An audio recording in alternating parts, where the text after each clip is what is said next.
Welcome to week 3 of our Game of the Year 2015 deliberations. This week we're counting down more Editor's Choice Awards for this year's games. Today is Monday, December 21st, 2015. You're listening to the 1P versus 2P podcast.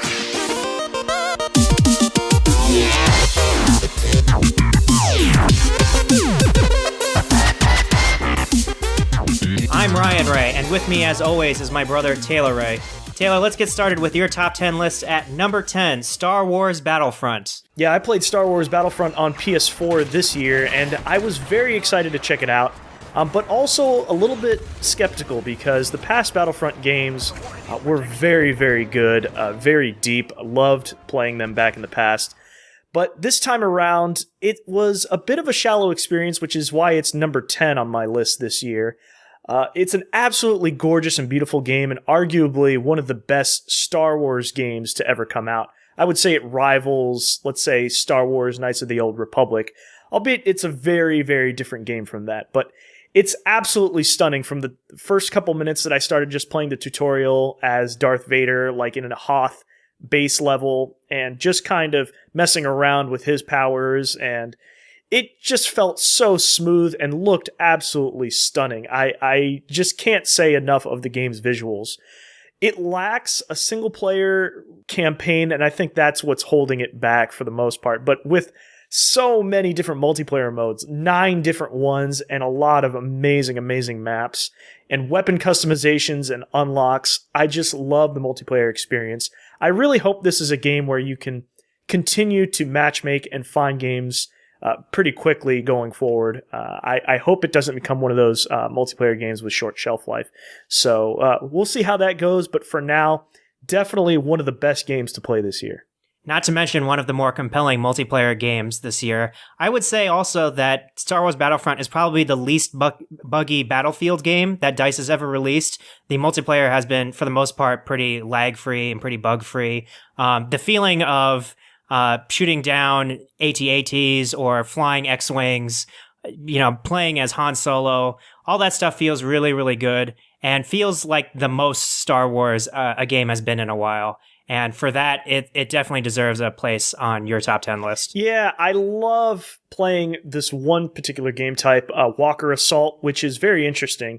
You're always playing as Rebels versus Imperials, and so it's good versus evil, and the Imperials are kind of playing like a defend certain capture points, and they have these AT-ATs that are constantly like advancing on a position, and essentially you have this overall time limit to try to defeat them as the Rebels, and it amounts to very tense battles. They're very, very, very fun, and to play them in like these amazing settings where you have X-Wings and TIE Fighters just flying and whizzing all around you, and you can even shoot them down as you're like a ground soldier. Even as a hero, there's some amazing videos and GIFs out there of like Luke Skywalker just like throwing out his lightsaber and then like taking down an aircraft. It's really, really cool to do that. You can even get on like speeder bikes on Endor and snow speeders, again, back on Hoth. It just contributes to that overwhelming sense that you're really into the Star Wars universe. Like, it feels like you're playing a movie. Even the sound effects, the sound direction is perfect. It could not have been better. There are some shortcomings with it. It is a little shallow, and I think people might get frustrated with just it being a multiplayer game. But like you said, with DICE, they have a record of spotty multiplayer development. And of course, this isn't a Battlefield game per se, but their record has been about Battlefield games. But Star Wars Battlefront is a super, super polished product. I love their collaboration with them and EA, and they've really done well by Star Wars fans. It's a great, great homage to those movies. All right, let's move on to your number 9 for 2015, Splatoon. This is the console shooter exclusive to the Wii U, and a total surprise, it seems like, out of left field, and something that Nintendo really got behind this year. Yeah, Splatoon is just a super, super refreshing take on a really, really tired genre, being third-person shooters, even first-person shooters. There's just so many on the market. But Nintendo's Wii U really lacks a lot of excellent multiplayer games. And I think Splatoon was just such a surprise this year. And I'm so glad that it's come out. its style is like nothing I've ever played before. It's incredibly colorful. It runs very smoothly. I had very few online matchmaking issues or performance issues. Graphically, it's a very, very nice game. I'm really enjoying it. It takes a while for you to sort of get comfortable with the weapons and the maps that you start to play online, because you have to hit level 10 before you can start diving into ranked matches, and that's when it really opens up. You can start playing a lot more different game types and different maps, and the unlocks don't ever feel like they're very gated. I never felt frustrated that I wasn't unlocking the weapon that I wanted. And a lot of cosmetic customizations as well. I think there are a lot of fans of Splatoon that enjoy unlocking the shirts and the shorts and the hairstyles and the colors and what have you.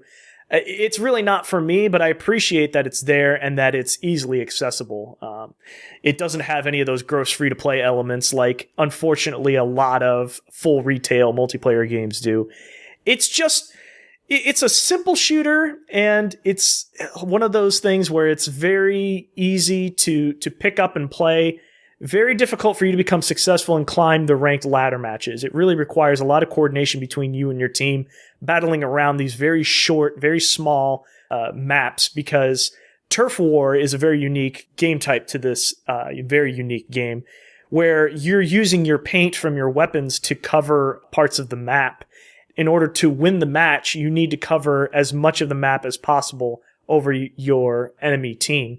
And what it boils down to is you have these chokehold points where you're battling with the other team to cover that area with paint. And you can do that through like sniper rifle kind of guns, or like a paint roller, or just a simple like little assault rifle that sprays pretty well. Like, it doesn't seem unbalanced. There are these different weapons there, and a ton of different people are trying them out. It never feels like one certain playstyle is overpowered. You even have like this secondary weapon, and it often amounts to like a paint grenade.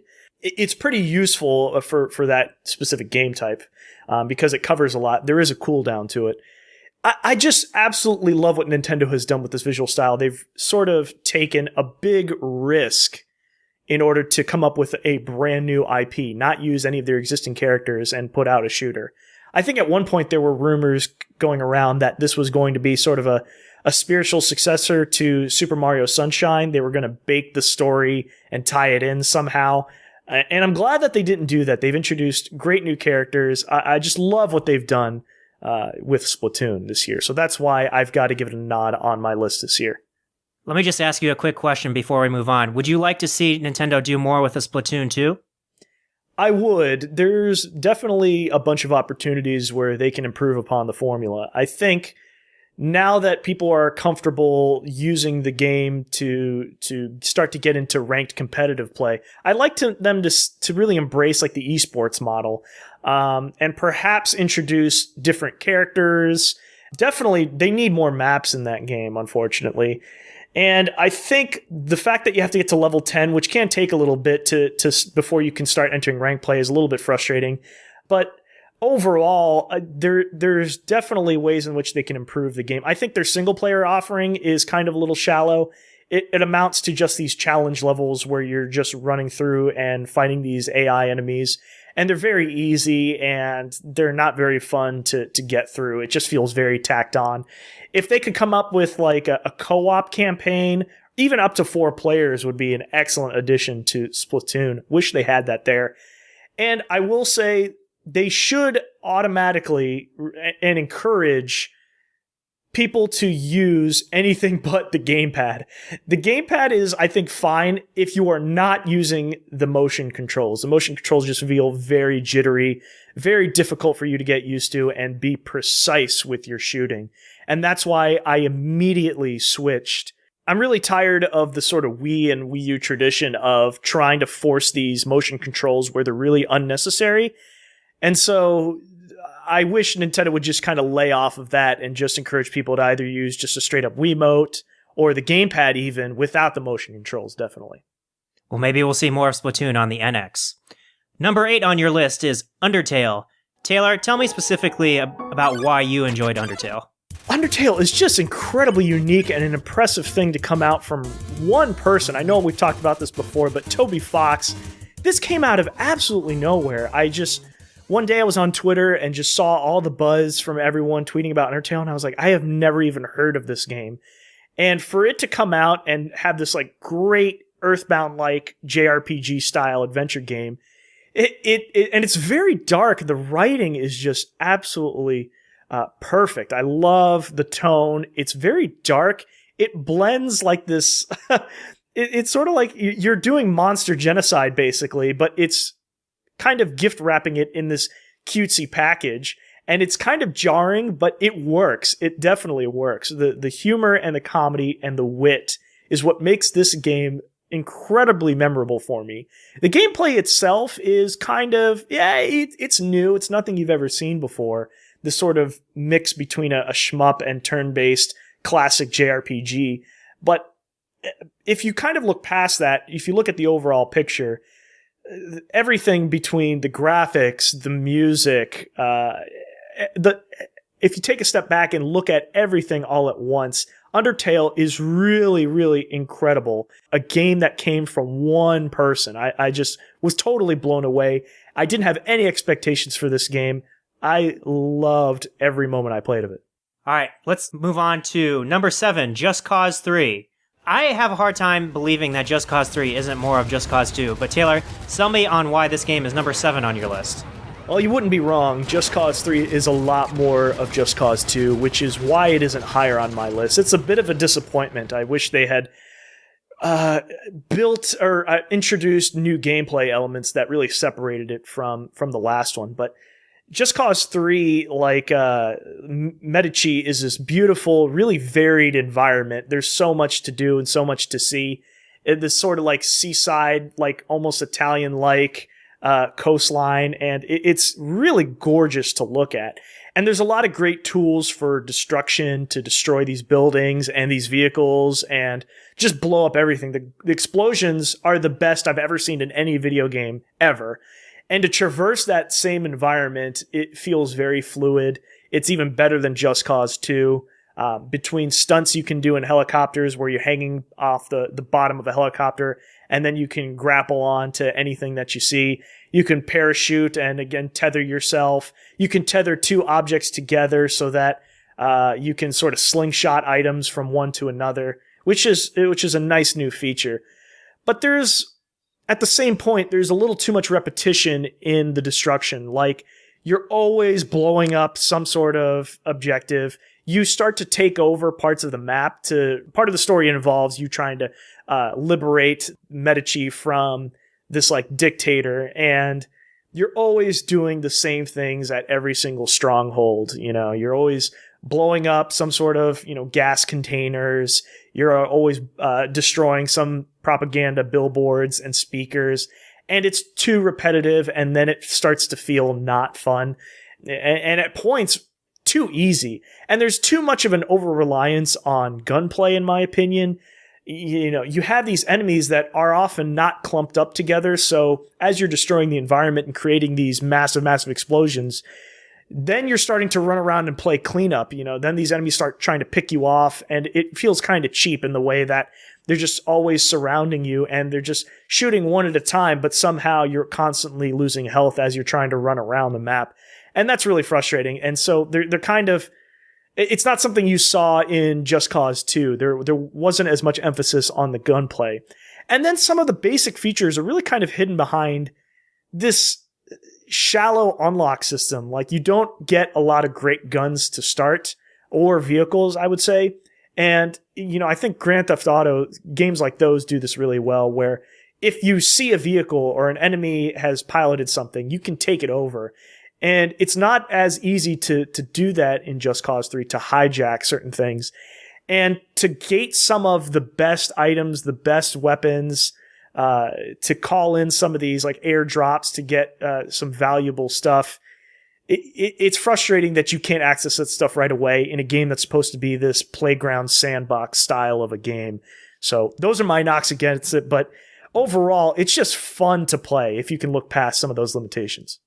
For me, it seems like the kind of game in a year where we had a lot of open world games. It seems like the kind of game that is best played in short spurts when you're really interested in a very explosive, heavy time. The sheer scale of the game is just really impressive, and it just seems like one of those video games that seems really like a video game. It's bombastic, it's over the top, the explosions are really good, and that's something that not a lot of games can really deliver on. So congratulations to Just Cause 3 for doing exactly that. Its marketing material is basically describing exactly what that game is. Yeah, for sure, definitely.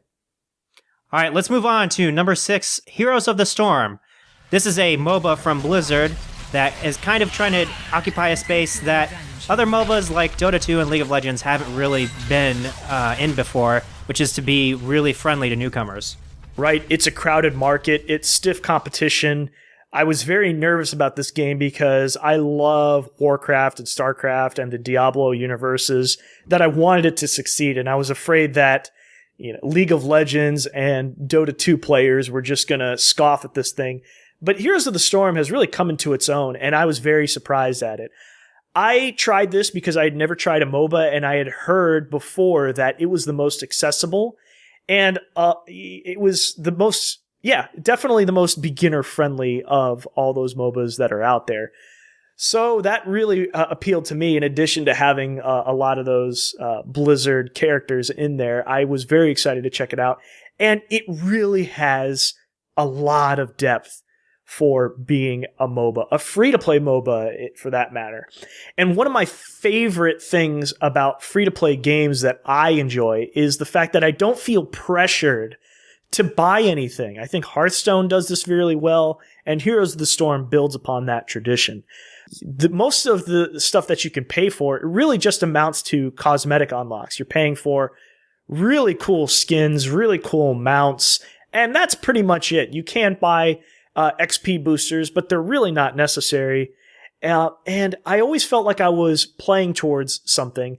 The character unlocks are very reasonable. It only takes like a week's worth of challenges for you to complete before you can start to afford new heroes and start trying out new parts of the game.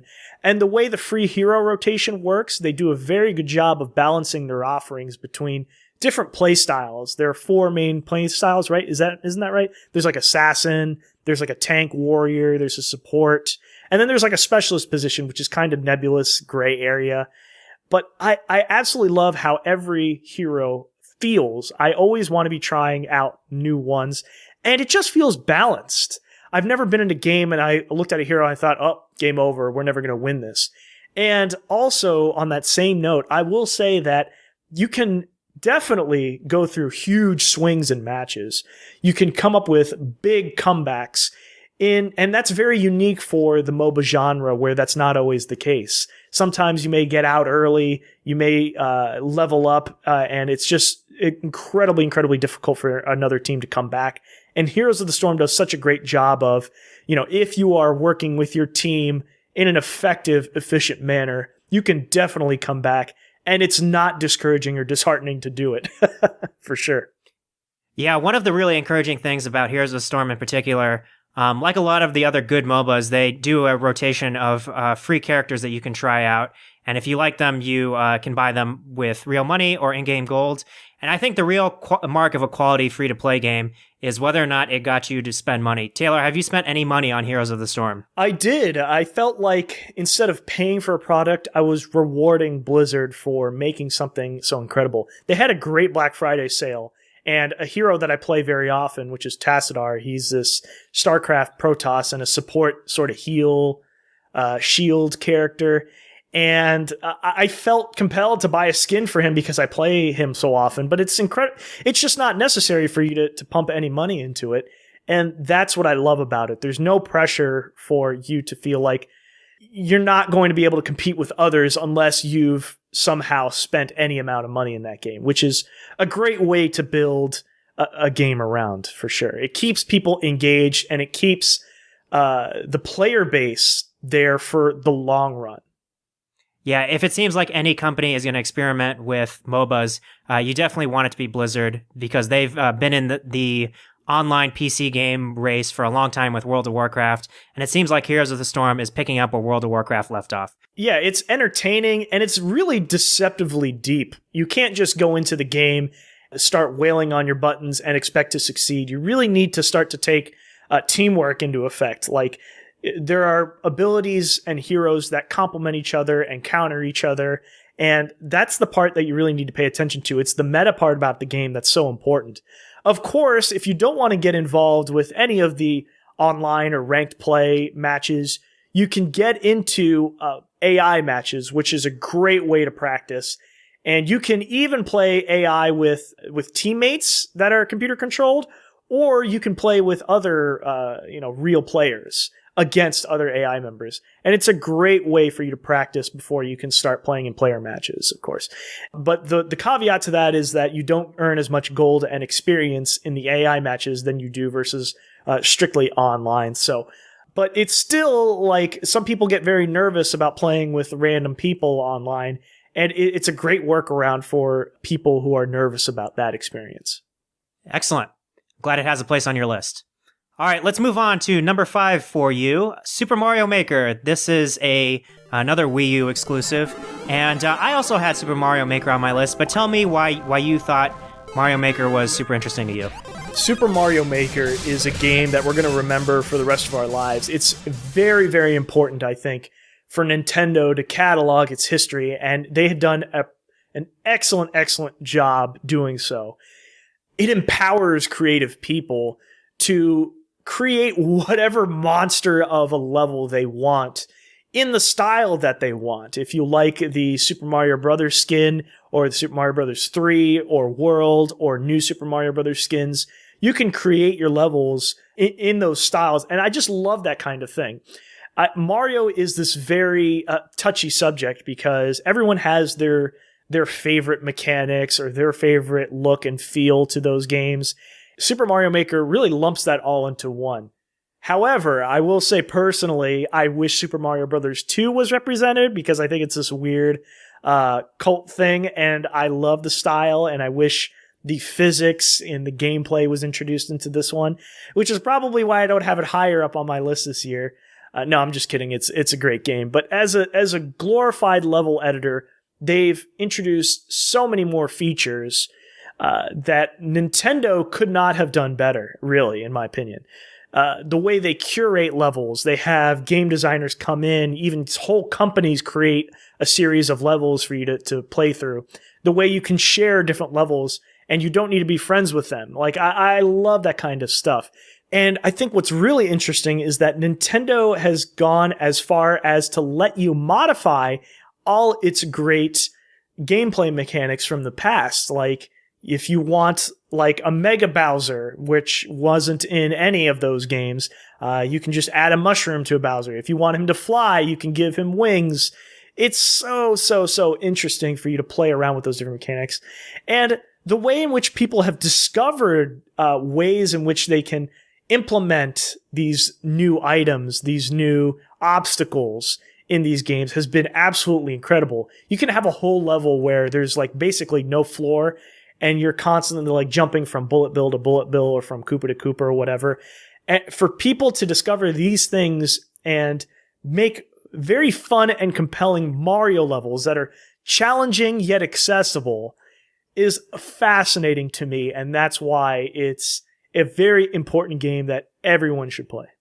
Yeah, I'm really excited about Nintendo in its experimental era. I think Super Mario Maker was a game that could have lived or died by how much the community got behind it and how much Nintendo was willing to get behind a hard to describe, hard to wrap your mind around concept like Super Mario Maker. But they've done it, and I hope they continue to do more with it. I hope they eventually do release that Mario Brothers 2 template that you're looking for. Maybe they'll release another Super Mario Maker, who knows? But more games in this style. Maybe we'll see a Zelda Maker. Maybe we'll see a Kirby Maker. Maybe we'll see Nintendo really try interesting and new things with its storied IPs. And Super Mario Maker will be this harbinger for really great Nintendo experiments. I wish Nintendo would include some integration between the Wii U and the 3DS platforms. I think there's a lot of potential that's untapped there. For instance, you could create a level using the great gamepad. It's really easy to design any levels on that screen. It works perfectly for that hardware. But then you can export or upload your level and then take it to go, play it on your 3DS. I wouldn't say you should design levels on a 3DS. Screens aren't big enough for that, in my opinion. But for that capability, I would definitely pay a premium for. And it lends itself well to handhelds. Mario games have always done well on handhelds, and what better way to do that than to integrate it with something already existing? So maybe it's a DLC offering, or maybe it's their next iteration on a level editor style game, like maybe they're going to do Zelda next or whatever. But I would love to see that kind of thing from them. Excellent. All right, let's move on to number 4 on your list, Metal Gear Solid 5, The Phantom Pain. Taylor, I really, really enjoyed this title. Tell me why you liked this game in comparison to all the other open world games that came out this year. Metal Gear Solid has been a franchise that has improved itself after every single one that has been released. Metal Gear Solid 2, better than number 1, so on and so forth. And Metal Gear Solid 5 is the culmination of that. It feels like the best one, the most polished in that series. It is the most unlike all of the other Metal Gear Solid games for real. And that's why I appreciated it so much. I was sort of tired of the focus on the stealth aspect of all those games. I was just so frustrated on how slow and tiresome that started to get. But having this be an open world was the best decision that I think Hideo Kojima could have ever made. It allows you the freedom to play this game in any style that you want. You can play this game like traditionally, like using complete stealth. You can play this game guns blazing, and just the gimmicks that they've introduced in this game. Riding a horse. Now you have like a pet companion. Now you have base mechanics and using the Fulton system to take enemies out of the battlefield and start to add them to your team, I think is really, really interesting. But it's not the first time they've done this. They've done this like in Peace Walker, in Metal Gear Solid Portable Ops, like on the PSP. But this is the best version of all of those mechanics put together. It's this really deep open world. There's so much to do. There's like a huge variety of, like I said, different gameplay styles and strategies and item upgrades. Just impeccable production out of this game. Just even the audio design, I've said that before, and I appreciate this about a lot of video games. And it's probably one of its most underrated parts of this game. Like as soon as like a guard spots you, and that really stressful moment where you're going into slow-mo and trying to take them down before they alert others, just it does an incredible job to punch that sound effect and really start to get your heart rate up. I love that about this game. It's the most accessible one. The way you run around, the way you're on a horse just traversing the entire environments, the way you shoot going from third to first person, it just feels so good and so tight. I never felt that I was performing an action and doing something that was unintended. And I've often felt that with past Metal Gear games, and I would accidentally get discovered by guards. This is a game where it's very easy to pick up how to play this game effectively. How did you feel about the story? I think you nailed it with the audio design. It was really smart. I think even some of the foreshadowing done in the story is actually hinted at by some of the music. That David Bowie song, "The Man Who Sold the World." Like, that's just a little great Easter egg for somebody who's really in on it. Yeah, tell me about how you felt about the story. Kojima has always sort of injected these really philosophical and metaphorical themes in his games that at times feel very convoluted and confusing. And to be quite honest with you, I had to recap myself by looking at this summary of the Metal Gear timeline. And just the way in which the different games jump around the timelines and how some just are retconned and not part of the true canon. So hard to follow along with what happens. There are all these twists and turns that just don't seem to make sense. And Metal Gear Solid 5, its story does a great job of foreshadowing And as soon as the twist happens, which we mentioned in our last episode, I'm going to give another spoiler alert right here. Please, if you have not gotten to this part yet in Metal Gear Solid 5, I think you know what I'm talking about when I say what the major twist is, and it involves Big Boss. Here's your spoiler alert. Please skip ahead. The major spoiler is that you're not playing as Big Boss as you're led to believe all along in the game. And the way in which you command the devotion by your underlings, like, and the other characters like Revolver Ocelot, what made the story so good? It's the huge twist that makes it for me.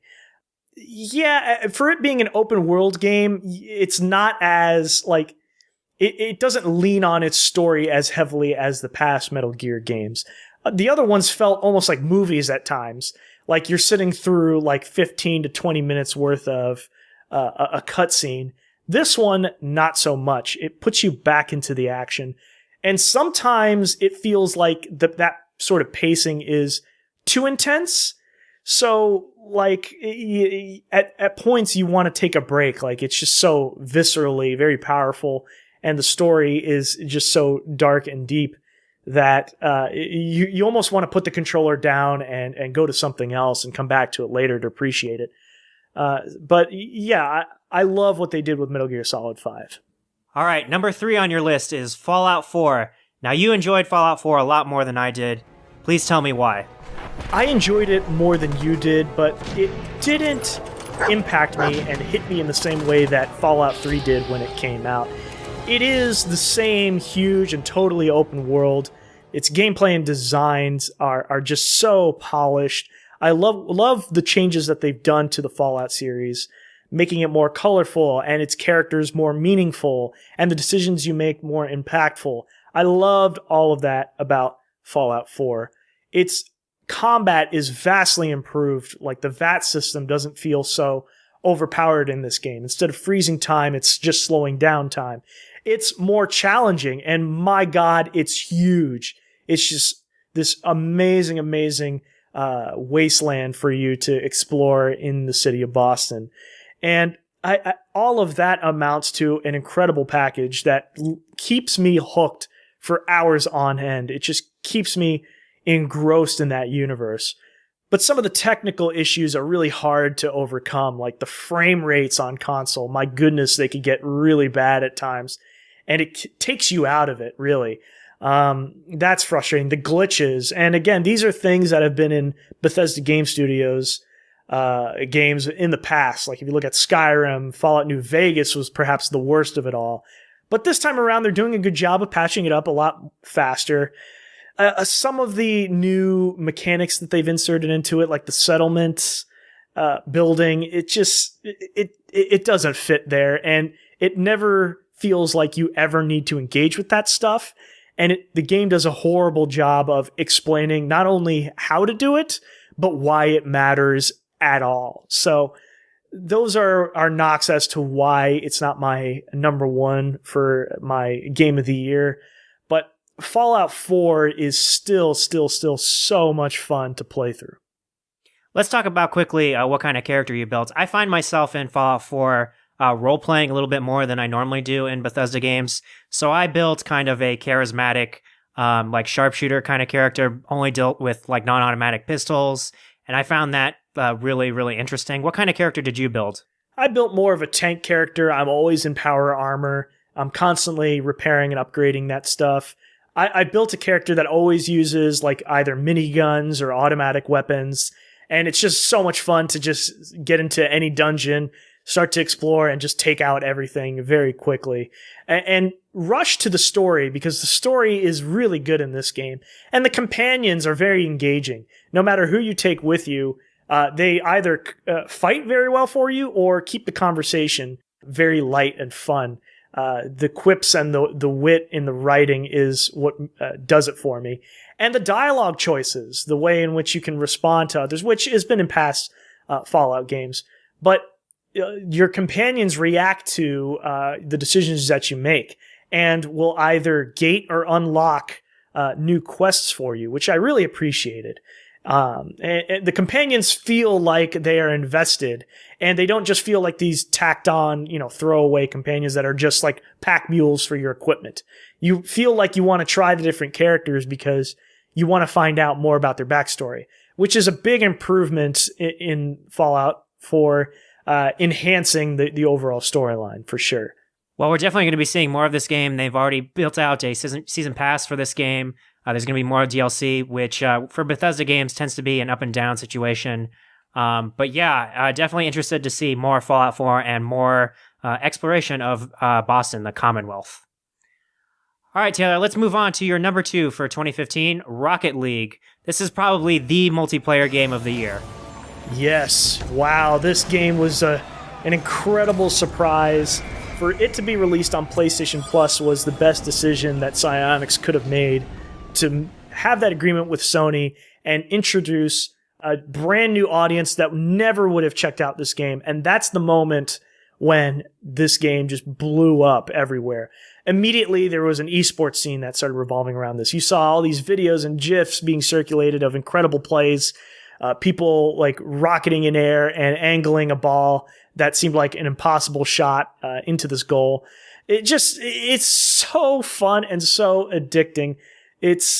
I can't recommend it enough as just a really simple, pure, fast action sports game for anyone to pick up and enjoy. Do you think people will continue to play Rocket League into 2016? It depends on the amount of content they keep putting out. They do have a season pass, and there is several DLC packs that have been put out already. But for the most part, unfortunately, it's been mostly cosmetic. However, the latest one introduced like a brand new arena that's very different from the other ones. It's longer and bigger, taller. So that's a new add. And also, there have been new modifiers. So instead of you have the normal ball mechanics, now you can have the ball act like a pinball or a beach ball, or everyone is in moon gravity. So cars are just constantly floating around. And that's what makes the game fresh and keeps people coming back for more. If they continue to do that and engage with its online community, people are still going to be playing this for years to come. Because I hope they do. It's so fun to get back into. You can play this game, stop it, play it a month later, and you're just get right back into the action. There's no real progression beyond the ranked plays, and if you care about your ranking in that aspect, then so be it. But you can just pick up and play this game even against AI. It's so fun to even play just couch co-op. So much fun. Love this game. For me, I'd like to see Rocket League kind of do an extension of this. The base package is already so great, but I'd like to see them do this concept with planes, maybe do this with boats. Imagine, if you will, a thought experiment if the developers of Rocket League made like the next Blitzball minigame. That would be an incredible thing. And I hope that Psyonix sees the success of Rocket League and dares to do something even greater. It's already hard to top. As addictive as a sports game this is, it seems like a revival of something that we lost long ago with NBA Jam, and it came back in this form. Yeah, an arcade-style sports game that's just super accessible. It was so refreshing, such a great surprise for this year. I love it, and it was very hard for me not to pick it as my number one choice for this year, just because of how many hours I've spent playing this game, just the sheer joy and fun of it all. It's spectacular, and I have to tip my hat to Psyonix for putting out something so great and engaging its community. They're always active on Twitter, responding to people, even ones that are just reporting technical issues. I love the way in which they're engaging with the community, even on Reddit as well. I love it all. I really do. Rocket League is a must play for this year. All right, Taylor, we've come to it. Let's talk about your number one for 2015, The Witcher 3 Wild Hunt. Now, for me, The Witcher 3 was a little lower on my list, but I'm interested to see why you picked this as your best game of this year. Believe it or not, I have never played a Witcher game in the past, but I had heard that this is the one to really, truly experience. And from minute one, I was so impressed with its visuals. It's relentlessly beautiful. You can't put it in any other way, really. The character models are the best I've ever seen in any game. They're so lifelike. You can see the sweat if it's raining. You can see the water droplets on people's skin. Like, it looks incredibly gorgeous. I'm not sure about the console experience. I did play it on PC, and week one was really rough, with some bugs and some crashes and some graphic issues like frame rates just absolutely dropping at certain points, just unexpectedly, like not much action's going on, and all of a sudden you're slogging through the game. If you look past that, because they patched it really quickly, a lot of these issues have been resolved since launch, and I have to give them credit for that in the way in which they responded to it. Because of some of these issues, they put out like free DLC. That's a great offering and a measure of goodwill from a developer and a publisher, CD Projekt Red, that they didn't need to do these kinds of things, but the story is so rich. The universe, I hadn't been used to the Witcher universe before, but it does an excellent job of introducing you to the geopolitics of what's happening around you. And Geralt, like the voice acting, wow, it's so lifelike. The characters, some of the quests that you perform in this open world setting, nothing seems like they're meaningless. Like everything is impactful. The decisions that you're making, some of the side quests that you perform, have repercussions and impacts on future stuff that you do as you move along through the game. I love that kind of depth. It was such a huge surprise for me as to someone who hadn't played a previous one.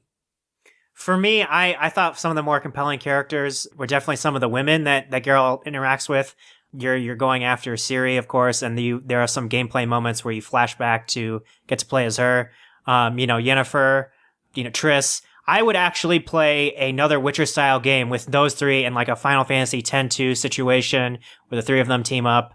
It feels like some of those characters are just really so interesting. They have a lot of backstory with Geralt himself, and CD Projekt Red hasn't said one way or the other whether they're going to continue with the Witcher series. It seems like a really no-brainer to me that they should do a sequel to this game.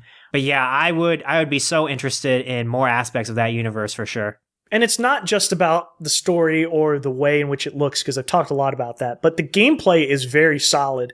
It's challenging in the way that you can't just hack and slash your way through this RPG.